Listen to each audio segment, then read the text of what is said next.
ਸਰਬ ਕਲਾ ਪ੍ਰਭ ਪੂਰਣੋ ਮਨ ਨਿਮਾਣੀ ਥਾਉ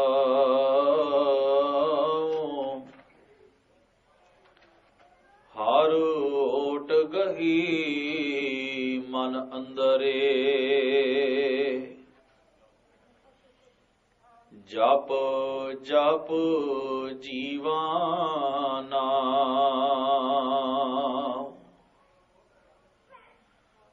ਕਰ ਕਿਰਪਾ ਪ੍ਰਭ ਆਪਣੀ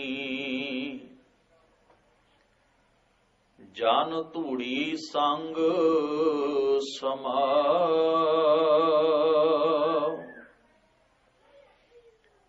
ਜਿਉ ਤੂੰ ਰਾਖੈ ਤਿਉ ਰਹਾ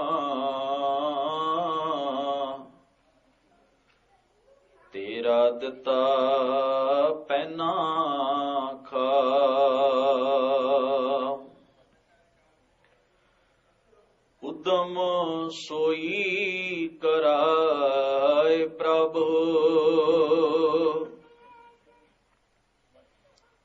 ਮੇਲ ਸਾਧੂ ਗੁਣ ਗਾਉ ਦੂਜੀ ਜਾਏ ਨਾ ਸੁਝਾਈ ਕਿਥੈ ਕੂਕਣ ਜਾਉ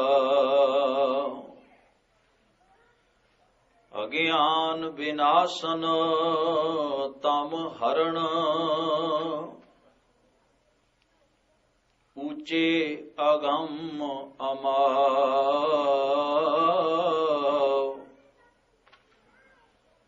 ਮਨ ਵਿਛੁੜਿਆ ਹਰ ਮਿਲੀਐ ਨਾਨਕ ਏਹ ਸੁਆਉ ਸਰਬ ਕਲਿਆਣਾ ਤਿਤ ਦਿਨ ਹਰ ਪਰਸੀ ਗੁਰ ਕੇ ਪਾਉ। ਵਾਹਿਗੁਰੂ ਜੀ ਕਾ ਖਾਲਸਾ ਵਾਹਿਗੁਰੂ ਜੀ ਕੀ ਫਤਿਹ। ਪਰਮ ਸਤਿਕਾਰਯੋਗ ਸਤਿਗੁਰੂ ਗੁਰੂ ਗ੍ਰੰਥ ਸਾਹਿਬ ਸੱਚੇ ਪਾਤਸ਼ਾਹ ਮਹਾਰਾਜ ਜੀ ਦੇ ਸਵਾਰੇ ਸਤ ਸੰਗੀ ਜਨੋ, ਅਕਾਲ ਪੁਰਖ ਜੀ ਦੀ ਅਪਾਰ ਰਹਿਮਤ ਕਿਰਪਾ ਦਾ ਸਦਕਾ ਗੁਰੂ ਅਰਜਨ ਸਾਹਿਬ ਮਹਾਰਾਜ ਜੀ ਦੀ ਉਚਾਰਨ ਕੀਤੀ ਹੋਈ ਪਾਵਨ ਬਾਣੀ, ਜਿਸ ਦਾ ਸਿਰਲੇਖ ਹੈ ਦਿਨ ਰੈਣ ਰਾਗ ਮਾਝ ਵਿੱਚ, ਇਸ ਮੁਬਾਰਕ ਬਾਣੀ ਦੇ ਕੁੱਲ 4 ਬੰਦ ਹਨ, ਜਿਸ ਦੇ ਤੇ ਪਹਿਲੇ 3 ਬੰਦ ਵਿਚਾਰ ਰੂਪ ਵਿੱਚ ਆਪ ਸਰਬੱਤ ਸੰਗਤਾਂ ਦੇ ਨਾਲ ਸਾਂਝੇ ਕੀਤੇ ਗਏ। ਇਸ ਪਾਵਨ ਬਾਣੀ ਦਾ ਸਮਾਪਤੀ ਵਾਲਾ ਚੌਥਾ ਬੰਦ ਹੈ, ਜਿਸ ਦਾ ਪਾਠ ਆਪ ਜੀ ਨੇ ਸ਼ਰਵਣ ਕੀਤਾ ਹੈ। ਧੰਨ ਗੁਰੂ ਅਰਜਨ ਸਾਹਿਬ ਮਹਾਰਾਜ ਜੀ ਰਹਿਮਤ ਕਰਦਿਆਂ ਹੋਇਆਂ ਉਸ ਅਕਾਲ ਪੁਰਖ ਦੇ ਸਨਮੁਖ ਅਰਦਾਸ ਰੂਪ ਵਿੱਚ ਇਸ ਪਾਵਨ ਬੰਦ ਦਾ ਪਾਠ ਉਚਾਰਨ ਕਰਦੇ ਹਨ। ਸਤਿਗੁਰੂ ਆਖਦੇ ਨੇ, ਹੇ ਅਕਾਲ ਪੁਰਖ ਜੀ, ਤੂੰ ਸਾਰੀਆਂ ਤਾਕਤਾਂ ਦਾ ਮਾਲਕ ਹੈ ਤੇ ਮੈਂ ਇੱਕ ਨਿਮਾਣੀ ਜਿੰਦ ਹਾਂ,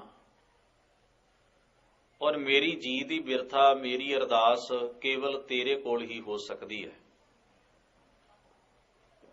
ਬਾਣੀ ਦਾ ਇੱਕ ਬੜਾ ਪਿਆਰਾ ਨੁਕਤਾ ਹੈ ਵੀ ਜਿੰਨਾ ਆਸਰਾ ਸਮਰੱਥਾ ਵਾਲਾ ਹੋਏਗਾ, ਆਸਰਾ ਤੱਕਣ ਵਾਲਾ ਓਨਾ ਹੀ ਅਡੋਲ ਰਹਿ ਸਕੇਗਾ। ਜਿਨ੍ਹਾਂ ਦੇ ਆਸਰੇ ਕਮਜ਼ੋਰ ਹੁੰਦੇ ਨੇ, ਆਸਰੇ ਤੱਕਣ ਵਾਲੇ ਵੀ ਬਹੁਤਾ ਸਮਾਂ ਦ੍ਰਿੜ ਨਹੀਂ ਰਹਿ ਸਕਦੇ, ਪ੍ਰਪੱਕ ਨਹੀਂ ਰਹਿ ਸਕਦੇ। ਭਗਤ ਕਬੀਰ ਸਾਹਿਬ ਜੀ ਨੇ ਆਪਣੇ ਬੜੇ ਪਿਆਰੇ ਬਚਨ ਵਿੱਚ ਇਹ ਗੱਲ ਫਰਮਾਈ ਹੈ। ਉਹ ਕਹਿੰਦੇ ਨੇ, ਤੂੰ ਮੇਰੋ ਮੇਰ ਪਰਬਤ ਸੁਆਮੀ, ਓਟ ਗਹੀ ਮੈਂ ਤੇਰੀ, ਨਾ ਤੁਮ ਡੋਲੋ ਨਾ ਹਮ ਗਿਰਤੇ ਰੱਖ ਲੀਨੀ ਹਰ ਮੇਰੀ। ਤੂੰ ਮੇਰਾ ਪਰਬਤ ਵਰਗਾ ਆਸਰਾ ਹੈ, ਨਾ ਤੂੰ ਡੋਲਦਾ ਤੇ ਨਾ ਮੈਂ ਡਿੱਗਦਾ। ਜੇ ਭਲਾ ਤੂੰ ਡੋਲਣ ਵਾਲਾ ਹੋਵੇਂ, ਜੇ ਤੇਰੇ ਵਿੱਚ ਇੰਨੀ ਸਮਰੱਥਾ ਨਾ ਹੋਵੇ ਤੇ ਅਧੂਰੇ ਦਾ ਆਸਰਾ ਤੱਕ ਕਿ ਮੈਂ ਕਿੰਨਾ ਕੁ ਚਿਰ ਅਡੋਲ ਰਹਿ ਸਕਦਾ, ਖੜਾ ਰਹਿ ਸਕਦਾ। ਇਸ ਵਾਸਤੇ ਤੇਰੀ ਸਭ ਤੋਂ ਵੱਡੀ ਖੂਬੀ ਇਹ ਹੈ ਕਿ ਤੂੰ ਡੋਲਦਾ ਨਹੀਂ, ਤੂੰ ਭਟਕਦਾ ਨਹੀਂ, ਤੂੰ ਸਦਾ ਥਿਰ ਹੈ, ਸਦਾ ਟਿਕਿਆ ਹੋਇਆ ਹੈ। ਤੇ ਤੇਰਾ ਟਿਕੇ ਹੋਏ ਦਾ ਤੇ ਸਦਾ ਥਿਰ ਰਹਿਣ ਵਾਲੇ ਦਾ ਸਰਬ ਕਲਾ ਸਮਰੱਥ ਦਾ ਆਸਰਾ ਤੱਕ ਕੇ ਹੀ ਮੈਂ ਅਡੋਲ ਹਾਂ। ਮੇਰੀ ਭਟਕਣਾ ਤੇਰੇ ਆਸਰੇ ਕਰਕੇ ਮੁੱਕ ਗਈ ਹੈ। ਧੰਨ ਗੁਰੂ ਅਮਰਦਾਸ ਮਹਾਰਾਜ ਪਾਤਸ਼ਾਹ ਜੀ ਦੇ ਬਾਬਤ ਭਾਈ ਸੱਤਾ ਤੇ ਬਲਵੰਡ ਜੀ ਨੇ, ਜੋ ਕਿ ਉਹਨਾਂ ਦੀ ਵਾਰ ਹੈ ਰਾਗ ਰਾਮਕਲੀ ਦੇ ਵਿੱਚ, ਜਿਹੜਾ ਵਿਸ਼ਾ ਭੱਟ ਸਾਹਿਬਾਨਾਂ ਦੀ ਬਾਣੀ ਦਾ ਉਹੋ ਹੀ ਵਿਸ਼ਾ ਭਾਈ ਸੱਤਾ ਤੇ ਬਲਵੰਡ ਜੀ ਦੀ ਰਾਗ ਰਾਮਕਲੀ ਦੀ ਵਾਰ ਦਾ ਹੈ। ਉਸ ਮੁਬਾਰਕ ਬਾਣੀ ਦੀ ਕੁੱਲ 8 ਪੌੜੀਆਂ ਨੇ। ਉਹਨਾਂ 8 ਪੌੜੀਆਂ ਦੇ ਵਿੱਚ ਗੁਰੂ ਜੋਤ ਦੀ ਜੋ ਸ਼ੋਭਾ ਤੇ ਜੋ ਉਪਮਾ, ਗੁਰੂ ਜੋਤ ਦਾ ਜਿਸ ਕਦਰ ਜ਼ਿਕਰ ਇੱਕ ਸਿੱਖ ਦੀ ਦ੍ਰਿਸ਼ਟੀ ਤੋਂ ਭਾਈ ਸੱਤਾ ਤੇ ਬਲਵੰਡ ਜੀ ਨੇ ਕੀਤਾ ਹੈ, ਉਹ ਸਾਨੂੰ ਸਾਰੇ ਹੀ ਸਿੱਖਾਂ ਨੂੰ ਪੜ੍ਹਨ ਦਾ ਔਰ ਵਿਚਾਰਨ ਦਾ ਯਤਨ ਕਰਨਾ ਚਾਹੀਦਾ ਹੈ। ਕਿਉਂਕਿ ਅੱਜ ਸਾਡੇ ਮਨਾਂ ਅੰਦਰ ਔਰ ਸਾਡੇ ਆਲੇ ਦੁਆਲੇ ਵਿੱਚ ਗੁਰੂ ਸ਼ਬਦ ਨੂੰ ਲੈ ਕੇ ਬਹੁਤ ਵੱਡੀਆਂ ਵਿਡੰਬਨਾਵਾਂ, ਉਲਝਣਾਂ ਜਿਹੜੀਆਂ ਹਨ ਉਹ ਚਲਾਕ ਲੋਕਾਂ ਨੇ ਖੜੀਆਂ ਕੀਤੀਆਂ ਨੇ। ਜਦੋਂ ਸਿੱਖ ਦੀ ਸੁਰਤ ਦੇ ਵਿੱਚੋਂ ਗੁਰੂ ਦਾ ਰੁਤਬਾ ਢਿੱਲਾ ਪੈਣ ਲੱਗਦਾ ਹੈ, ਜਾਂ ਸਿੱਖ ਦੀ ਸੁਰਤ ਦੇ ਵਿੱਚ ਗੁਰੂ ਦੇ ਪ੍ਰਤੀ ਜਿਹੜਾ ਸਿਦਕ, ਗੁਰੂ ਦੇ ਪ੍ਰਤੀ ਜਿਹੜੀ ਉਸ ਦੇ ਮਨ ਅੰਦਰ ਭਾਵਨੀ ਹੈ, ਉਹਦੇ ਵਿੱਚ ਜਿਸ ਵੇਲੇ ਖਲਲ ਪੈਂਦਾ, ਉਦੋਂ ਸਿੱਖੀ ਜੀਵਨ ਦਾ ਮਿਆਰ ਡੋਲ ਉੱਠਦਾ ਹੈ। ਸਿੱਖੀ ਕੱਲੀ ਇੰਨੀ ਨਹੀਂ ਵੀ ਕੋਈ ਬੰਦਾ ਗੁਰੂ ਦੇ ਕੋਲ ਆਉਂਦਾ ਹੈ ਤੇ ਗੁਰੂ ਨੂੰ ਸਿਰ ਨਿਵਾ ਕੇ ਚਲਿਆ ਜਾਂਦਾ ਹੈ। ਬਹੁਤਾ ਤਾਂ ਅਸੀਂ ਕੇਵਲ ਜਗਤ ਦੀਆਂ ਰੀਤਾਂ ਤੇ ਇੱਕ ਬਣੇ ਹੋਏ ਸਿਸਟਮ ਦੇ ਮੁਤਾਬਕ ਚੱਲਦੇ ਰਹਿੰਦੇ ਹਾਂ।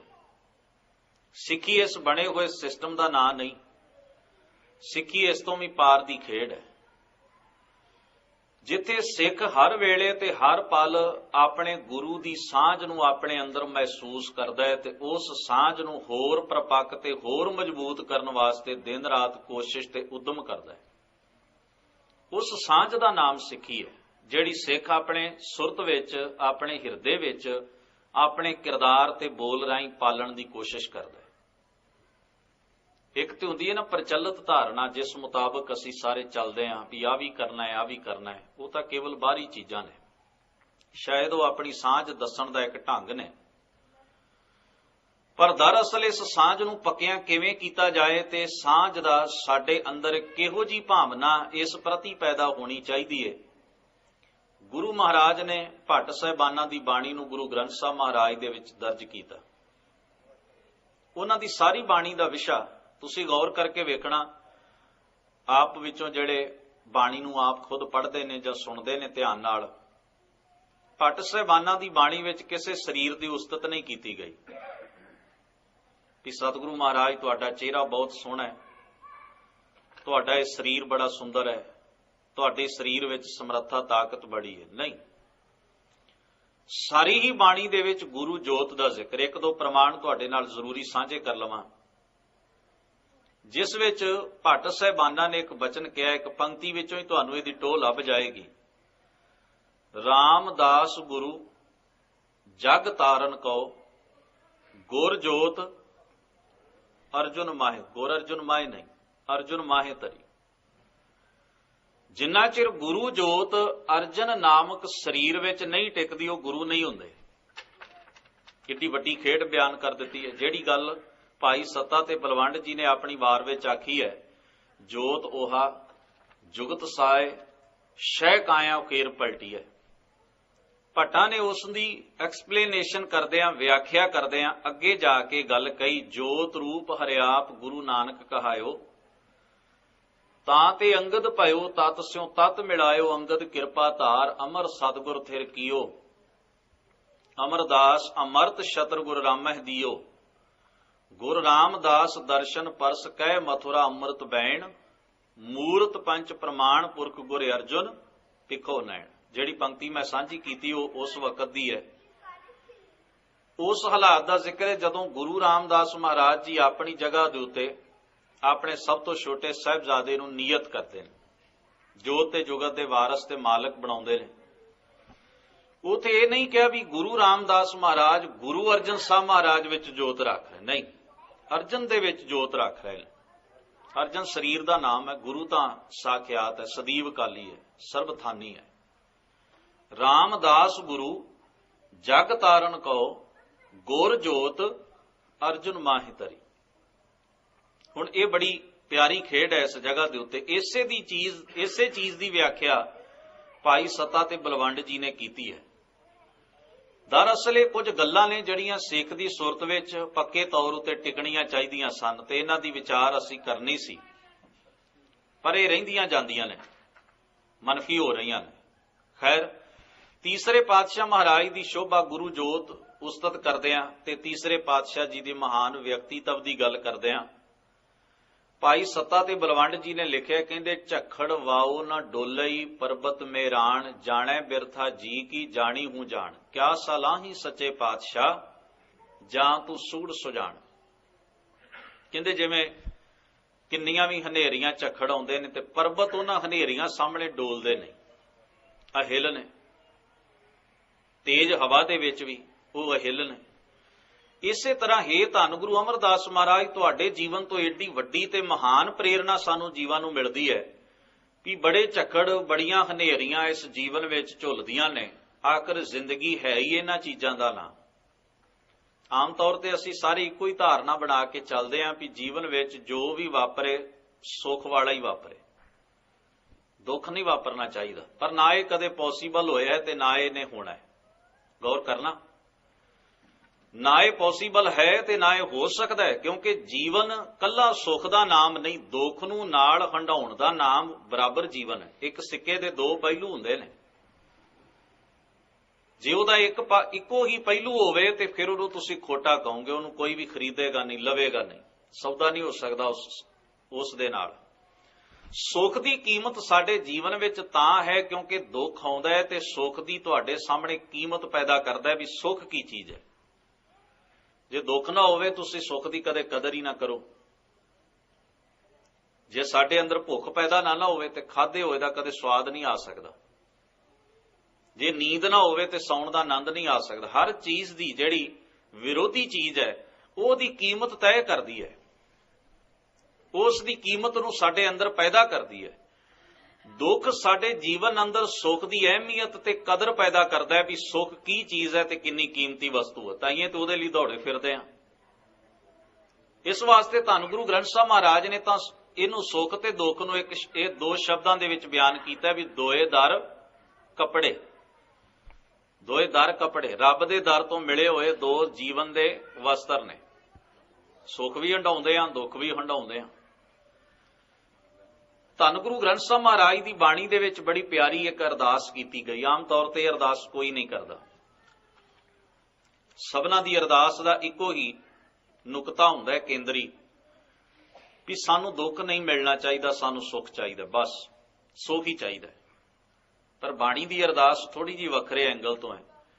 ਉਥੇ ਇਹ ਵੀ ਜੇ ਭੁੱਖ ਦੇ ਤਾਂ ਇਤ ਹੀ ਰਾਜਾਂ, ਦੁੱਖ ਵਿੱਚ ਸੁਖ ਮਨਾਈ। ਯਾਨੀ ਕਿ ਮੇਰੀ ਅਰਦਾਸ ਵੱਖਰੇ ਢੰਗ ਦੀ ਹੈ ਵੀ ਇਹ ਤਾਂ ਮੈਨੂੰ ਪਤਾ ਹੈ ਵੀ ਇਹ ਗੱਲ ਸੰਭਵ ਨਹੀਂ ਕਿ ਸਾਰੇ ਜੀਵਨ ਵਿੱਚ ਸੁੱਖ ਹੀ ਸੁੱਖ ਹੋਣ ਤੇ ਦੁੱਖ ਕੋਈ ਹੋਵੇ ਨਾ। ਉਹ ਤਾਂ ਹੋਏਗਾ। ਜਿਹੜੇ ਨੈਚੁਰਲੀ ਕੁਦਰਤੀ ਚੀਜ਼ਾਂ ਨੇ ਉਹ ਤਾਂ ਵਾਪਰਨਗੀਆਂ, ਉਹ ਮੇਰੇ ਕਹਿਣ ਨਾਲ ਜਾਂ ਫਰਮਾਇਸ਼ ਨਾਲ ਹਟ ਨਹੀਂ ਸਕਦੀਆਂ। ਉਹ ਕੁਦਰਤ ਦਾ ਬਣਿਆ ਹੋਇਆ ਇੱਕ ਰੂਲ ਹੈ, ਨਿਯਮ ਹੈ। ਪਰ ਮੈਂ ਇਹ ਚਾਹੁੰਦਾ ਵੀ ਜੇ ਉਹ ਚੀਜ਼ਾਂ ਹੋਣ ਨਾ ਤੇ ਉਹਨਾਂ ਦੇ ਵਿੱਚ ਵੀ ਮੈਂ ਸੁਖੀ ਕਿਵੇਂ ਰਹਿ ਸਕਦਾ। ਤੁਸੀਂ ਵੇਖਦੇ ਹੋ ਆਮ ਰੂਪ ਵਿੱਚ ਜਗਤ ਦੇ ਮੀਡੀਆ ਵਿੱਚ ਇੱਕ ਗੱਲ ਤੇ ਮੈਂ ਹਰ ਜਗ੍ਹਾ ਦੇ ਉੱਤੇ ਜਾ ਕੇ ਮਹਿਸੂਸ ਕੀਤੀ ਹੈ, ਜਿੱਥੋਂ ਤੱਕ ਮੇਰੀ ਪਹੁੰਚ ਹੋ ਸਕੀ। ਅਖਬਾਰਾਂ ਨੂੰ ਪੜ੍ਹਦੇ ਹਾਂ, ਟੀਵੀ ਚੈਨਲ ਵੇਖਦੇ ਹਾਂ, ਭਾਵੇਂ ਉਹ ਦੇਸ਼ ਦੇ ਹੋਣ ਤੇ ਵਿਦੇਸ਼ ਦੇ ਹੋਣ, ਵਹਿਮ ਸਭ ਥਾਂ ਇੱਕੋ ਜਿਹਾ ਹੀ ਹੈ। ਉਹਦਾ ਕਿਸੇ ਕੰਟਰੀ ਨਾਲ, ਕਿਸੇ ਦੇਸ਼ ਦੀ, ਸਟੇਟ ਦੀ ਹੱਦਬੰਦੀ ਨਾਲ ਕੋਈ ਸਬੰਧ ਨਹੀਂ। ਥੋੜਾ ਬਹੁਤ ਫਰਕ ਹੋ ਸਕਦਾ ਹੈ ਵੀ ਉਸ ਵਹਿਮ ਨੂੰ ਪੂਰਿਆਂ ਕਰਨ ਦਾ ਢੰਗ ਥੋੜਾ ਜਿਹਾ ਵੱਖਰਾ ਵੱਖਰਾ ਹੈ, ਪਰ ਵਹਿਮ ਇੱਕੋ ਜਿਹਾ, ਭਰਮ ਇੱਕੋ ਜਿਹਾ, ਅੰਧ ਵਿਸ਼ਵਾਸ ਇੱਕੋ ਜਿਹਾ। ਉਹੀ ਸਭ ਚੀਜ਼ਾਂ ਸਮਾਨ ਨੇ ਸਾਡੇ ਸਾਰਿਆਂ ਵਿੱਚ। ਕਿਤੇ ਖੁੱਲ ਕੇ ਦਿਸਦੀਆਂ ਨੇ, ਕਿਤੇ ਨਹੀਂ ਦਿਸਦੀਆਂ। ਫਰਕ ਕੇਵਲ ਇੰਨਾ ਹੈ। ਗੌਰ ਕਰਿਓ, ਕਿਉਂਕਿ ਜਿੱਥੇ ਅਸੀਂ ਆਲੇ ਦੁਆਲੇ ਰਹਿੰਦੇ ਹਾਂ ਕੁਝ ਆਲੇ ਦੁਆਲੇ ਦਾ ਖਿਆਲ ਵੀ ਰੱਖਣਾ ਪੈਂਦਾ ਹੈ। ਪਰ ਕਾਮਨ ਗੱਲਾਂ ਨੇ ਸਾਡੇ ਵਿੱਚ ਬਹੁਤ ਸਾਰੀਆਂ। ਇੱਕ ਪਛੜੇ ਹੋਏ ਮੁਲਕ ਦੇ ਲੋਕਾਂ ਨੂੰ ਜਦੋਂ ਤੁਸੀਂ ਵੇਖਦੇ ਹੋ, ਉਹਨਾਂ ਕੋਲ ਸਹੂਲਤਾਂ ਤੇ ਸਾਧਨਾਂ ਦੀ ਬਹੁਤ ਘਾਟ ਹੁੰਦੀ ਹੈ। ਵਹਿਮ ਭਰਮ ਅੰਧ ਵਿਸ਼ਵਾਸ ਹੋਰ ਬੜੀਆਂ ਚੀਜ਼ਾਂ ਜ਼ੋਰਾਂ ਤੇ ਹੁੰਦੀਆਂ ਨੇ। ਤੇ ਜਦੋਂ ਤੁਸੀਂ ਥੋੜੇ ਜਿਹੇ ਅਗਾਂਹ ਵਧੂ ਮੁਲਕ ਵਿੱਚ ਲੋਕਾਂ ਵਿੱਚ ਜਾਂਦੇ, ਉਹਨਾਂ ਕੋਲ ਸਾਧਨ ਉਹਨਾਂ ਨਾਲੋਂ ਕਿਤੇ ਬਿਹਤਰ ਹੁੰਦੇ ਨੇ ਵਰਤਣ ਵਾਸਤੇ, ਪਰ ਅੰਧ ਵਿਸ਼ਵਾਸ ਕਾਮਨ ਹੁੰਦਾ ਹੈ। ਵਹਿਮ ਭਰਮ ਉਹਨਾਂ ਦੇ ਵਿੱਚ ਇੱਕੋ ਜਿਹੇ ਹੁੰਦੇ ਨੇ, ਉਹਨਾਂ ਵਿੱਚ ਕੋਈ ਫਰਕ ਨਹੀਂ ਆਉਂਦਾ। ਹੁਣ ਜੇ ਭਲਾ ਤੁਸੀਂ ਅੰਦਾਜ਼ਾ ਲਾਓ ਵੀ ਸਾਡੀ ਸੋਚ ਵੀ ਬਦਲੀ ਹੋਵੇ ਤੇ ਸਾਡੀਆਂ ਅਖਬਾਰਾਂ ਦੇ ਵਿੱਚ ਕਦੇ ਜੋਤਸ਼ੀਆਂ ਦੀਆਂ ਜਾਂ ਦੂਜੇ ਤਾਂਤਰਿਕ ਬਾਬਿਆਂ ਦੀਆਂ ਐਡਾਂ ਨਹੀਂ ਆਉਣੀਆਂ ਚਾਹੀਦੀਆਂ, ਉਹ ਆਉਂਦੀਆਂ ਨੇ। ਕਿਉਂ ਆਉਂਦੀਆਂ? ਗਾਹਕ ਨੇ ਤੇ ਆਉਂਦੀਆਂ ਨੇ ਨਾ। ਦੁਕਾਨ ਐਵੇਂ ਤੇ ਖੁੱਲਦੀ ਨਹੀਂ ਕਿਤੇ, ਗਾਹਕ ਜੁੜਦੇ ਨੇ, ਦੁਕਾਨ ਤੋਂ ਸੌਦਾ ਵਿਕਦਾ ਹੈ ਤੇ ਦੁਕਾਨਦਾਰ ਪੂਰੀ ਅੱਲਾ ਸ਼ੇਰੀ ਨਾਲ ਆਪਣੀ ਐਡ ਕਰਦਾ ਹੈ। ਨਹੀਂ ਤੇ ਅਗਲਾ 2-4 ਐਡਾਂ ਦੇਵੇ, ਕੋਲੋਂ ਪੈਸੇ ਖਰਚ ਕੇ ਚੁੱਪ ਕਰਕੇ ਬਹਿ ਜਾਏ ਵੀ ਕੋਈ ਫਾਇਦਾ ਨਹੀਂ। ਕੋਈ ਗੱਲ ਚੱਲ ਰਹੀ ਹੈ ਤੇ ਸਾਰਾ ਕੁਝ ਹੋ ਰਿਹਾ ਹੈ ਨਾ, ਬਹੁਤ ਕੁਝ ਹੈ। ਖੈਰ, ਮੈਂ ਜੋ ਬੇਨਤੀ ਇਹ ਕਰਨੀ ਚਾਹੁੰਦਾ, ਆਮ ਰੂਪ ਵਿੱਚ ਸੰਸਾਰ ਦੀਆਂ ਇਹਨਾਂ ਦੁਕਾਨਾਂ ਦੇ ਉੱਤੇ ਬੰਦਾ ਕਿਉਂ ਜਾਂਦਾ ਹੈ? ਉਹਦੇ ਪਿੱਛੇ ਇੱਕ ਸਭ ਤੋਂ ਵੱਡਾ ਕਾਰਨ ਇਹ ਹੈ ਕਿਉਂਕਿ ਉੱਥੇ ਇੱਕ ਝਾਂਸਾ, ਇੱਕ ਧੋਖਾ ਔਰ ਇੱਕ ਸਾਨੂੰ ਲਾਲਚ ਵਿਖਾਈ ਦਿੰਦਾ, ਉਹ ਇਹ ਕਿ ਅਸੀਂ ਤੁਹਾਡੇ ਦੁੱਖ ਦੂਰ ਕਰ ਦਿਆਂਗੇ। ਹੁਣ ਤੁਸੀਂ ਅੰਦਾਜ਼ਾ ਲਾਓ, ਨਾ ਇਹ ਹੋ ਸਕੇ ਨੇ ਤੇ ਨਾ ਇਹ ਹੋਣ ਦੀ ਸੰਭਾਵਨਾ। ਮੈਂ ਪਹਿਲੋਂ ਬੇਨਤੀ ਕੀਤੀ ਵੀ ਦੁੱਖ ਦੇ ਕਈ ਲੈਵਲ ਨੇ। ਫਿਜ਼ੀਕਲੀ ਦੁੱਖ ਨੇ, ਮਾਨਸਿਕ ਦੁੱਖ ਨੇ, ਆਤਮਿਕ ਕਲੇਸ਼ ਨੇ। ਇਹਨੂੰ ਬਾਣੀ ਨੇ ਆਦ ਵਿਆਦ ਤੇ ਉਪਾਦ 3 ਹਿੱਸਿਆਂ 'ਚ ਵੰਡਿਆ। ਕੁਝ ਨੈਚੁਰਲੀ ਨੇ, ਉਹਨਾਂ ਨੂੰ ਤੁਸੀਂ ਚੇਂਜ ਨਹੀਂ ਕਰ, ਕੋਈ ਵੀ ਨਹੀਂ ਕਰ ਸਕਦਾ। ਵੱਡੇ ਵੱਡੇ ਮਹਾਨ ਪੈਗੰਬਰਾਂ ਦਾ ਜੀਵਨ ਪੜ੍ਹ ਕੇ ਵੇਖੋ, ਉਹਨਾਂ ਦੇ ਜੀਵਨ ਵਿੱਚ ਵੀ ਦੁਰਘਟਨਾਵਾਂ ਦਾ ਤੁਹਾਨੂੰ ਜਮ ਘਟਾ ਲੱਗਾ ਹੋਇਆ ਵਿਖਾਈ ਦੇਵੇਗਾ। ਹੈਰਾਨੀ ਹੁੰਦੀ ਹੈ ਜਦੋਂ ਐਸੀਆਂ ਘਟਨਾਵਾਂ ਤੋਂ ਬਚਣ ਦੇ ਉਪਾਅ ਅਸੀਂ ਦੂਜਿਆਂ ਕੋਲੋਂ ਲੱਭਦੇ ਹਾਂ। ਖਾਸ ਤੌਰ ਤੇ ਸਿੱਖ ਪੰਥ ਨਾਲ, ਸਿੱਖ ਕੌਮ ਨਾਲ ਤੇ ਸਿੱਖ ਪਰਿਵਾਰਾਂ ਨਾਲ ਸੰਬੰਧ ਰੱਖਣ ਵਾਲੇ ਅਸੀਂ। ਤੇ ਇਹੀ ਉਹ ਦਿਨ ਸਨ ਜਦੋਂ ਦਸ਼ਮੇਸ਼ ਪਿਤਾ ਗੁਰੂ ਗੋਬਿੰਦ ਸਿੰਘ ਸਾਹਿਬ ਮਹਾਰਾਜ ਦੇ ਸਮੁੱਚੇ ਪਰਿਵਾਰ ਦੇ ਉੱਤੇ ਸਰਕਾਰੀ ਜ਼ੁਲਮਾਂ ਦਾ ਉਹ ਕਹਿਰਾ ਵਾਰ ਹੋਇਆ। ਆਪਾਂ ਸਾਰਿਆਂ ਨੇ ਉਹ ਬੜੀ ਹੀ ਦਰਦਨਾਕ, ਬਹਾਦਰੀ ਭਰੀ, ਕੁਰਬਾਨੀਆਂ ਭਰੀ ਔਰ ਕਿੱਡੇ ਵੱਡੇ ਘੱਲੂਘਾਰੇ ਵਾਲੀ ਹਿਸਟਰੀ, ਇਤਿਹਾਸ ਦੇ ਉਹ ਪੱਖ ਜਿਹੜੇ ਹਨ ਉਹ ਵਿਚਾਰਨ ਦਾ ਇਹਨਾਂ ਦਿਨਾਂ ਦੇ ਵਿੱਚ ਕੋਸ਼ਿਸ਼ ਤੇ ਯਤਨ ਕੀਤਾ। ਹੁਣ ਇਹ ਸਾਰਾ ਕੁਝ ਕੀ ਹੈ? ਅਰਦਾਸ ਵਿੱਚ ਜਦੋਂ ਤੁਸੀਂ ਉਹਨਾਂ ਮਹਾਨ ਸੂਰਬੀਰਾਂ ਦੀ ਗਾਥਾ ਨੂੰ ਯਾਦ ਕਰਦੇ ਹੋ ਤੇ ਯਾਦ ਕਰਦਿਆਂ ਵਾਹਿਗੁਰੂ ਕਹਿੰਦੇ ਹੋ। ਇਹ ਸਾਰੀ ਗੱਲ ਮੈਂ ਇਸ ਕਰਕੇ ਸਾਂਝੀ ਕਰ ਰਿਹਾ ਕਿ ਉੱਥੇ ਸਾਨੂੰ ਇੱਕ ਧੋਖਾ, ਇੱਕ ਚਾਲਬਾਜ਼ੀ ਵਿਖਾਈ ਦਿੰਦੀ ਵੀ ਅਸੀਂ ਦੁੱਖ ਦੂਰ ਕਰ ਦਿਆਂਗੇ। ਹੁਣ ਗੁਰੂ ਗ੍ਰੰਥ ਸਾਹਿਬ ਮਹਾਰਾਜ ਨੂੰ ਪੁੱਛੀਏ, ਸਤਿਗੁਰੂ ਤੁਸੀਂ ਵੀ ਐਸਾ ਦਾਅਵਾ ਕਰਦੇ ਹੋ? ਮਹਾਰਾਜ ਕਹਿੰਦੇ ਜੇ ਤਾਂ ਹੈ ਤੇਰੇ ਮਨ ਦੀ ਕੋਈ ਉਲਝਣ, ਮਨ ਕਰਕੇ ਜਿਹੜੇ ਤੇਰੇ ਦੁੱਖ ਨੇ ਉਹ ਦੂਰ ਗੁਰੂ ਕਰ ਸਕਦਾ। ਉਹ ਗਿਆਨ ਨਾਲ ਹੋਣਗੇ, ਗੁਰੂ ਦੀ ਮੱਤ ਨਾਲ ਹੋਣਗੇ।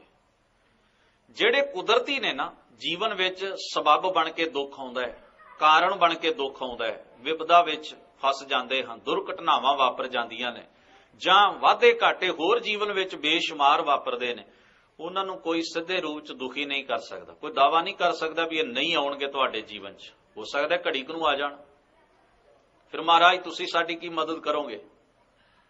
ਵੀ ਇੱਕ ਸਿੱਖ ਜੇ ਤੁਹਾਡਾ ਆਸਰਾ ਤੱਕਦਾ ਹੈ, ਤੁਹਾਡਾ ਆਧਾਰ ਲੈਂਦੇ, ਫਿਰ ਤੁਹਾਡੇ ਕੋਲੋਂ ਸਾਨੂੰ ਕੀ ਲਾਭ ਹੋਇਆ, ਕੀ ਫਾਇਦਾ ਹੋਇਆ? ਕੁਝ ਤੇ ਸਾਡੇ ਲਈ ਉਚੇਚਾ ਚਾਹੀਦਾ। ਗੁਰੂ ਇੱਕ ਵਿਚਾਰ ਦਿੰਦਾ ਵੀ ਮੈਂ ਇੱਕ ਦਾਅਵਾ ਕਰ ਸਕਦਾ, ਇਹ ਦਾਅਵਾ ਮੈਂ ਕਤਈ ਨਹੀਂ ਕਰਾਂਗਾ ਵੀ ਹੋਏਗਾ ਨਹੀਂ। ਇਹ ਤਾਂ ਕਾਰਨ ਕਰਤੇ ਵਸ ਹੈ, ਜਿਨ ਕੱਲ ਰੱਖੀ ਧਾਰ। ਹਾਂ, ਇੱਕ ਦਾਅਵਾ ਹੈ ਵੀ ਇਸ ਦੁੱਖ ਦੇ ਵਿੱਚ ਸੁੱਖ ਮਨਾਉਣ ਦੀ ਤੈਨੂੰ ਜੁਗਤ ਮੈਂ ਸਿਖਾ ਸਕਦਾ। ਜੋ ਨਰ ਦੁੱਖ ਮੈਂ ਦੁੱਖ ਨਹੀਂ ਮੰਨੈ, ਸੁਖ ਸਨੇਹ ਅਰ ਭੈ ਨਹੀਂ ਜਾ ਕੇ ਕੰਚਨ ਮਾਟੀ ਮੰਨੈ। ਹੁਣ ਕਦੇ ਆਪਣੇ ਪੁਰਖਿਆਂ ਦਾ ਜੀਵਨ ਪੜ੍ਹ ਕੇ ਵੇਖੋ, ਉਸ ਜੀਵਨ ਦੇ ਵਿੱਚ ਇੱਕ ਬੜੀ ਵੱਡੀ ਗੱਲ ਹੈ। ਅਸੀਂ ਇੱਕ ਡੰਗ, ਇੱਕ ਪਲ ਵੀ ਕਿਧਰੇ ਅਸੀਂ ਖਾਣ ਤੋਂ ਉੱਕ ਜਾਈਏ, ਸਾਨੂੰ ਮਿਲੇ ਨਾ, ਐਸੇ ਕਿਤੇ ਹਾਲਾਤ ਸਾਡੇ ਜੀਵਨ ਬਣ ਜਾਂਦੇ ਨੇ ਅਕਸਰ। ਤੁਸੀਂ ਬੰਦੇ ਦੀ ਮਾਨਸਿਕ ਅਵਸਥਾ ਨੂੰ ਕਦੇ ਜਾਣਨ ਦੀ ਕੋਸ਼ਿਸ਼ ਕਰਨਾ, ਡਾਵਾਂ ਡੋਲ, ਡਿੱਗਿਆ ਹੋਇਆ, ਕਮਜ਼ੋਰ ਹੋਇਆ ਹੋਇਆ ਹਰ ਪੱਖ ਤੋਂ। ਭੁੱਖੇ ਬੰਦੇ ਦੇ ਅੰਦਰ ਇੱਕ ਖਿਝ ਆ ਜਾਂਦੀ ਹੈ, ਸੁਭਾਵਿਕ ਗੱਲ ਹੈ। ਆਪਾਂ ਅਕਸਰ ਆਪਣੇ ਸੁਭਾਅ ਨੂੰ ਤੱਕਣ ਦੀ ਕਈ ਵਾਰ ਕੋਸ਼ਿਸ਼ ਕਰੀਏ ਨਾ, ਬੰਦਾ ਥੋੜਾ ਸਮਾਂ ਭੁੱਖਾ ਰਵੇ ਤੇ ਫਿਰ ਵੀ ਕਿਸੇ ਦੀ ਵਿਗਾਰ ਪੂਰੀ ਕਰਨੀ ਪਏ, ਇੱਕ ਖਿਝ ਮਨ ਦੇ ਅੰਦਰ ਜਨਮ ਲੈ ਲੈਂਦੀ ਹੈ, ਗੁੱਸਾ ਆਉਂਦਾ ਹੈ, ਇੱਕ ਨਫ਼ਰਤ ਪੈਦਾ ਹੁੰਦੀ ਹੈ। ਇਹ ਬੋਡੀ ਦਾ, ਸਰੀਰ ਦਾ ਤੇ ਮਨ ਦਾ ਇੱਕ ਤਾਲਮੇਲ ਬਣਿਆ। ਤੁਸੀਂ ਉਹਨਾਂ ਲੋਕਾਂ ਬਾਰੇ ਸੋਚੋ ਜਿਨ੍ਹਾਂ ਕੋਲੋਂ ਰੋਟੀ ਖੋਹ ਲਈ ਗਈ ਧੱਕੇ ਦੇ ਨਾਲ, ਭੁੱਖੇ ਸਨ। ਕਿਸੇ ਨੇ ਪੁੱਛਿਆ ਤੁਹਾਡੇ ਕੋਲ ਖਾਣ ਨੂੰ ਕੁਝ? ਉਹਨਾਂ ਆਖਿਆ ਨਹੀਂ। ਕੈਸੇ ਸ਼ਬਦ ਹੋਣੇ ਚਾਹੀਦੇ ਨੇ ਭਲਾ ਭੁੱਖੇ ਬੰਦੇ ਦੇ? मर गए हाँ, साडे चुल्हिਆਂ ਵਿੱਚ ਘਾਹ ਉਗਾਇਆ, ਭਾਂਡੇ ਮੂਧੇ ਹੋ ਗਏ, ਤਬਾਹੀ ਹੋ ਗਈ वगैरह वगैरह। क्योंकि साडे मन के दुख का प्रगटा शब्दां राही हुंदा है ना। पर नहीं, शब्द पता की सी, असीं फाके कट रहे हाँ, लंगर मस्ताना हो गया है। हुण इस शब्द का जिहड़े भाषा विग्यानी ने वो कहिंदे ने भी ये शब्द साधारण सुरत विचों, साधारण मानसिक लैवल विचों नहीं आउंदा। ये शब्द अंदर दी चढ़दी कला दे विचों पैदा हुंदा है। कोई भी शब्द कोई बंदा यूज करता है ना, वरतदा है, उहदे शब्दां तो बहुत कुछ पता लग जाता है भी बंदे दी मानसिक अवस्था, इहदी मैंटैलिटी कित्थे खलोती हुई है। हुण होर अंदाजा लाओ, कोई सिख बेघरा हो गया, कोई सिख जंगलां दे विच चलिया गया, किसी जगह दे उत्ते बहुत खूनी जंग होई ते तबाही होई, बहुत सारे बच्चों तो लै बजुर्गों तक लोग मारे गए, जानी माली नुकसान होया। सिखां ने उन्होंने पता की नाम दिता? तबाही नहीं, घल्लूघारा। तबाही शब्द उन्होंने किते भी अपनी शब्दावली विच वरतों विच नहीं लियांदा। एक नूं 1.25 लाख कहना है, भुखे रहण नूं मस्ताने रहना कहना है, लंगड़े नूं सुचाला सिंह कहना है, इत्यादि जिन्नी भी शब्दावली तुसी, कोई सिख सवास पूरे कर गया, उन्होंने 2-4 शब्द सन जिन्हां नाल ओह बयान करते सन, चलाना कर जाना, चाले पा जाने, गुरपुरी सुधार जाना, हुक्म सत हो जाना, मर जाना, शब्द उन्हां दी शब्दावली च ही नहीं। अजीब खेड है, जिन्हां लोकां दे सिर उत्ते मुसीबतां दे पहाड़ टुटे ने, उन्हां बंदियां दे शब्दां विच ना सोग है, ना उदासी है, ते ना ही उन्हां दे शब्दां च ढैंदी कला दी कोई गल है। ईवन खाण पीण दीयां चीजां तक दे नाम भी बड़ी चढ़दी कला वाले। छोलियां दी मुठ किसी नूं खाण वास्ते मिल गई तो उन्होंने बदाम कह लिया, नहीं तो पीढ़ी दर पीढ़ी पता ही नहीं सी बदाम किहड़ी चीज़ नूं कहिंदे ने। जंगलां दे विच फिरदियां होइयां पीलू खाणे, छप्पड़ां दा गंदा पानी पीना, ऐसी अवस्था तक पहुंचा दिते गए सरकार वालों लोग अपने शब्दां दे राहीं भी अपने विकास, मन की चढ़दी कला का प्रगटा करते हैं। सत है, जिन्हां ने 18वीं सदी का इतिहास नहीं पढ़िया, वो सिक्खी कदरां कीमतां की सोझी नहीं रख सकणगे, कतई नहीं रख सकणगे। एक उदाहरण देना, मास्टर तारा सिंह होणी, उन्हां बारे कई तरह के इतफाक रखते ने सज्जण, पर चंगी गल नूं चंगी ही कहना चाहिए। भाई रतन सिंह भंगू का पंथ प्रकाश उन्हां पढ़िया सी ते सिੱਖੀ वाले पासे तुर पए सन। उस ग्रंथ दे विच 18वीं सदी दे उह दर्दनाक ते बहादरी भरे वाकियात इतिहास दे पक्ष बयान किए गए ने। कैसी उन्हां दे अंदर चढ़दी कला दी भावना, इन्हां पक्षां नूं पढ़दियां पढ़दियां उह सिੱਖੀ वाले पासे रुचत हो गए सन, इस पासे तुर गए सन। बहुत सारे ऐसे लोगों का जिक्र इतिहास विच कीता जा सकता है। यानी कि कहण तो भाव यह है भी जे असी दुख विच भी सूख मनाउण वाली, दुख होवे पर दुख मन नूं पोह ना सके, ढैंदी कला विच ना लिजा सके, तो इहदा मतलब दुख होया भी ना होया दे बराबर हो गया, जिन्हों तुसीं एक्सैप्ट ही नहीं करते, जिहड़ी हालत नूं तुसीं कबूल ही नहीं करते, वो होया ना होया वर्ग है। गुरु महाराज कहंदे मैं ऐसी जीवन जुगत दे सकदा भी दुख होवेगा जरूर, मैं ये तो ये नहीं कहता, दावा नहीं करता भी नहीं होवेगा, हो सकता है, कुदरती है, पर उस दुख विच सूख मनाउण वाली अवस्था तैनूं दित्ती जा सकती है। ये गुरु दे वस विच है और तेरी कमाई ते डिपेंड करती है ये गल, यानी कि पॉसीबल है, ये वापर सकता है। आम तौर पर असीं उन्हां गल्लां विच यकीन करते हैं जिहड़ियां पॉसीबल ही नहीं, जिहड़ियां वापर नहीं सकदियां, जिन्हां दा कोई मायना मतलब नहीं, उस झूठ उत्ते सारी उम्र असीं यकीन करदियां इधर मत्था टेक, उधर जा, उसकी पूजा कर, उसकी पूजा कर, सारी उम्र एक भुलेखे विच कढ़ना चाहुंदे आ। गुरु ग्रंथ साहब महाराज साडे भरम भुलेखे दूर करके सानू समझाउंदे ने भी आह संभव है, आह हो सकदा है, इहदे वल तुर, भुलेखे विच अपने आप नूं रखण दी कोशिश ना कर, इहदे नाल तैनूं कुछ भी हासिल नहीं होण वाला। तो दातार सतगुरु मुबारक बाणी दे विच इस नूं कहंदे ने भी ना तुम डोलो ना हम गिरते, ना तू डोवा डोल हुन्ना ते ना मैं तेरा आसरा तकण वाला डिगदा हां, क्योंकि मेरा आसरा मजबूत है। ਬਾਣੀ ਦੇ ਅੰਦਰ ਸਤਿਗੁਰੂ ਇਸ ਬਚਨ ਨੂੰ ਇਉਂ ਬਿਆਨ ਕਰਦੇ ਨੇ, ਤੂੰ ਮੇਰਾ ਬਹੁ ਮਾਣ ਕਰਤੇ, ਤੂੰ ਮੇਰਾ ਬਹੁ ਮਾਣ, ਜ਼ੋਰ ਤੁਮਾਰਾ ਸੁਖ ਵਸਾਂ। ਤਾਕਤ ਤੇਰੀ ਹੈ ਤੇ ਇਹ ਤੇਰੀ ਤਾਕਤ ਹੀ ਮੇਰਾ ਅਸਲ ਸੁਖ ਹੈ। ਜ਼ੋਰ ਤੁਮਾਰਾ ਸੁਖ ਵਸਾਂ, ਸੱਚ ਸ਼ਬਦ ਨਿਸ਼ਾਨ। हे ਮੇਰੇ ਪਿਆਰੇ, ਤੂੰ ਮੇਰਾ ਅਸਲ ਮਾਣ ਹੈ ਤੇ ਤੇਰੇ ਜ਼ੋਰ, ਤੇਰੀ ਸੱਤਾ ਤੇ ਤੇਰੀ ਤਾਕਤ ਉੱਤੇ ਹੀ ਮੈਂ ਸੁਖੀ ਵਸ ਰਿਹਾ। ਯਾਨੀ ਕਿ ਮੇਰਾ ਸੁਖ ਤੇਰੇ ਬੇਸ ਉੱਤੇ ਹੈ, ਤੇਰੇ ਆਧਾਰ ਉੱਤੇ ਹੈ। ਦਾਤਾਰ ਸਤਿਗੁਰੂ ਧੰਨ ਗੁਰੂ ਅਰਜਨ ਸਾਹਿਬ ਮਹਾਰਾਜ ਅੱਜ ਦੇ ਇਸ ਵਿਚਾਰ ਅਧੀਨ ਮੁਬਾਰਕ ਉਪਦੇਸ਼ ਵਿੱਚ ਰਹਿਮਤ ਕਰਦਿਆਂ ਹੋਇਆਂ ਫਰਮਾਉਂਦੇ ਨੇ, ਦਾਤਾਰ ਕਹਿੰਦੇ ਨੇ, ਸਰਬ ਕਲਾ ਪ੍ਰਭ ਪੂਰਣੋ ਮਨ ਨਿਮਾਣੀ ਥਾਂ। ਸਰਬ ਕਲਾ ਦਾ ਮਤਲਬ ਹੈ ਸਾਰੀਆਂ ਤਾਕਤਾਂ ਦਾ, ਹੁਨਰਾਂ ਦਾ ਮਾਲਕ ਹੈ ਤੂੰ, ਹੇ ਅਕਾਲ ਪੁਰਖ ਪ੍ਰਭੂ। ਮਨ ਮੇਰਾ ਨਿਮਾਣੀ ਦਾ ਇੱਕੋ ਇੱਕ ਤੂੰ ਥਾਂ। ਵੈਸੇ ਸੰਸਾਰ ਵਿੱਚ ਅਸੀਂ ਬਹੁਤ ਚੀਜ਼ਾਂ ਦੇ ਮਾਣ ਕਰਦੇ ਹਾਂ, ਮਾਣ ਹੋਣਾ ਵੀ ਚਾਹੀਦਾ ਹੈ ਆਪਣੇ ਜੀਵਨ ਵਿੱਚ, ਪਰ ਇੱਥੇ ਜਿਸ ਮਾਣ ਦੀ ਗੱਲ ਕੀਤੀ ਗਈ ਉਹ ਹੈ ਵੀ ਇੱਕ ਚੀਜ਼ ਦਾ ਐਸਾ ਮਾਣ ਰੱਖਣਾ ਤੇ ਉਹਦੀ ਔਕਾਤ ਤੇ ਉਸ ਚੀਜ਼ ਦੀ ਆਪਣੀ ਤਾਕਤ ਨੂੰ ਭੁੱਲ ਜਾਣਾ ਵੀ ਇਹ ਕਿੰਨਾ ਕੁ ਚਿਰ ਰਹਿ ਸਕਦੇ। ਜਿਨ੍ਹਾਂ ਨੂੰ ਰਾਜ ਭਾਗ ਦੇ ਮਾਣ ਹੁੰਦੇ ਨੇ, ਦੌਲਤਾਂ ਦੇ ਮਾਣ ਹੁੰਦੇ ਨੇ, ਆਪਣੇ ਰੂਪ ਦਾ ਮਾਣ ਹੁੰਦਾ। ਕਿਹੜੀ ਚੀਜ਼ ਹੈ ਜੋ ਜ਼ਮਾਨੇ ਵਿੱਚ ਘਟਦੀ ਨਹੀਂ ਤੇ ਖਤਮ ਨਹੀਂ ਹੁੰਦੀ? ਹਰ ਚੀਜ਼ ਸਮਾਂ ਪਾ ਕੇ ਮਿਟਦੀ ਹੈ, ਪੁਰਾਣੀ ਹੁੰਦੀ ਹੈ। ਦਾਤਾਰ ਸਤਿਗੁਰੂ ਜੀ ਆਖਦੇ ਹਨ, ਹਰ ਓਟ ਗਹੀ ਮਨ ਅੰਦਰੇ, ਜਪ ਜਪ ਜੀਵਾ ਨਾਉ। ਹੇ ਹਰੀ, ਤੇਰੀ ਓਟ ਮੈਂ ਆਪਣੇ ਮਨ ਅੰਦਰ ਧਾਰਨ ਕਰ ਲਈ, ਤੇਰਾ ਆਸਰਾ ਮਨ ਕਰਕੇ ਤੱਕ ਲਿਆ। ਮਾਨਸਿਕ ਤੌਰ ਉੱਤੇ ਮੈਨੂੰ ਕੇਵਲ ਤੇਰਾ ਹੀ ਆਧਾਰ ਤੇ ਤੇਰਾ ਹੀ ਆਸਰਾ ਹੈ। ਵੈਸੇ ਅਸੀਂ ਵੀ ਬੜੀ ਵਾਰ ਕਹਿੰਦੇ ਹਾਂ, ਸਤਿਗੁਰੂ ਗੁਰੂ ਗ੍ਰੰਥ ਸਾਹਿਬ ਮਹਾਰਾਜ ਜੀ, ਅਸੀਂ ਤਾਂ ਕੇਵਲ ਤੁਹਾਡੇ ਹਾਂ, ਤੁਹਾਡਾ ਹੀ ਆਸਰਾ ਹੈ ਸਾਨੂੰ। ਪਰ ਉਹ ਤਾਂ ਬਸ ਥੋੜੀ ਜਿਹੀ ਖੇਡ ਹੈ, ਉਹਨੇ 'ਚ ਹੀ ਪਤਾ ਲੱਗ ਜਾਂਦਾ ਵੀ ਕਿੰਨੇ ਕੁ ਨੇ ਅਸੀਂ, ਸਾਡੇ ਚੋਂ ਅਸੀਂ ਕਿੰਨੇ ਕੁ ਗੁਰੂ ਗ੍ਰੰਥ ਸਾਹਿਬ ਦੇ ਹਾਂ ਤੇ ਕਿੰਨਾ ਕੁ ਆਸਰਾ ਗੁਰੂ ਗ੍ਰੰਥ ਸਾਹਿਬ ਦਾ ਮਹਿਸੂਸ ਕਰਦੇ ਹਾਂ। ਯਾਨੀ ਕਿ ਇਹਦਾ ਮਤਲਬ ਇਹ ਨਹੀਂ ਹੁੰਦਾ ਵੀ ਜੇ ਸਾਨੂੰ ਕੋਈ ਵੱਧ ਲਾਲਚ ਵਿਖਾਏ ਤੇ ਅਸੀਂ ਪਲ ਵਿੱਚ ਹੀ ਇਧਰੋਂ ਉਧਰ ਛਾਲ ਮਾਰ ਜਾਈਏ। ਆਸਰੇ ਦਾ ਮਤਲਬ ਹੁੰਦਾ ਵੀ ਹਰ ਵਕਤ ਨੂੰ ਉਹਦੇ ਵਿੱਚ ਯਕੀਨ ਰੱਖ ਕੇ ਕੱਟਣ ਦੀ, ਜਿਉਣ ਤੇ ਹੰਡਾਉਣ ਦੀ ਕੋਸ਼ਿਸ਼ ਕਰਨਾ। ਇਹ ਆਸਰੇ ਦਾ ਮਤਲਬ ਇਹ ਹੁੰਦਾ ਹੈ। ਸਤਿਗੁਰੂ ਧੰਨ ਗੁਰੂ ਗ੍ਰੰਥ ਸਾਹਿਬ ਮਹਾਰਾਜ ਸੱਚੇ ਪਾਤਸ਼ਾਹ ਜੀ ਦੀ ਮੁਬਾਰਕ ਬਾਣੀ ਆਸਰੇ ਦਾ ਅਰਥ ਇਹ ਨਹੀਂ ਕਰਦੀ ਵੀ ਲਾਲਚ ਉੱਤੇ ਡੁੱਲ ਜਾਣਾ ਤੇ ਫਿਰ ਇਧਰੋਂ ਉਧਰ ਜਾਂਦਿਆਂ ਪਲ ਵੀ ਨਾ ਲਾਉਣਾ। ਆਸਰੇ ਦਾ ਮਤਲਬ ਹਰ ਵਕਤ ਨੂੰ ਉਹਦੇ ਸਹਾਰੇ ਉੱਤੇ ਕੱਟਣ ਦੀ ਕੋਸ਼ਿਸ਼ ਕਰਨਾ। ਤੋ ਦਾਤਾਰ ਜੀ ਰਹਿਮਤ ਕਰਦਿਆਂ ਹੋਇਆਂ ਕਹਿੰਦੇ ਨੇ, ਮੈਂ ਆਪਣੇ ਮਨ ਅੰਦਰ ਤੇਰੀ ਓਟ ਧਾਰਨ ਕਰ ਲਈ, ਤੇਰਾ ਆਸਰਾ ਤੱਕ ਲਿਆ।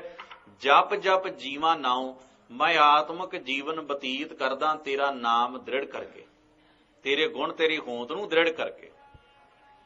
ਕਰ ਕਿਰਪਾ ਪ੍ਰਭ ਆਪਣੀ, ਜਨ ਤੂੜੀ ਸੰਗ ਸਮਾਉ। हे ਮੇਰੇ ਪ੍ਰਭੂ ਜੀ, ਆਪਣੀ ਕਿਰਪਾ, ਆਪਣੀ ਰਹਿਮਤ ਕਰੋ।